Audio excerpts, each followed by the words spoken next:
It's nobody's business what happens between me and my wife in my bedroom. But when you decide to bring what is supposed to remain in the privacy of your bedroom into public space, then public policy will apply to you for people who choose to have sex, men who choose to have sex with men.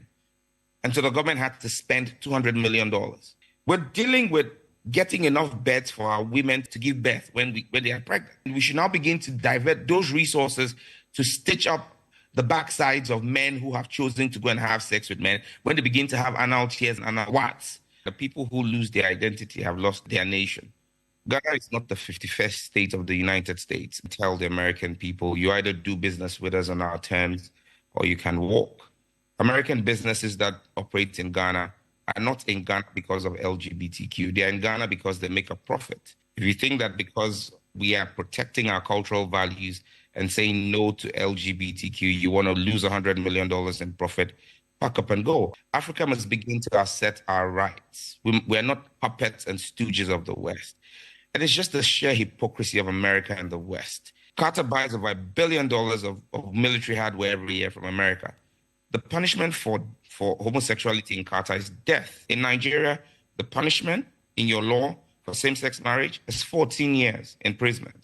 The maximum in Ghana's law is just 3 years. Has Nigeria's economy collapsed? The American economy would not run and the Western economies would not run without African raw material.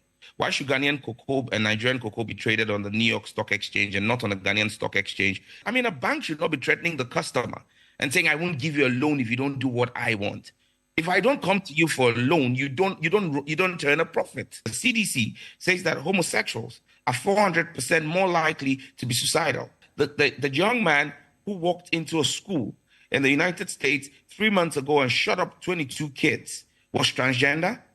And this all came from a mental disorder because of him having undergone a gender change or gender reassignment when he was 8 years old. Even on the African continent, which country has the highest crime rate? South Africa.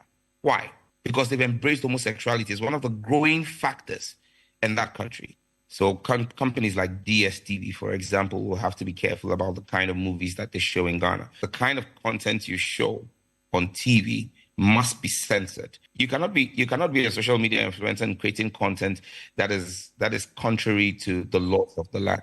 The punishment for advocacy is the strictest punishment in the bill. The punishment for advocacy is higher than the punishment for the act itself.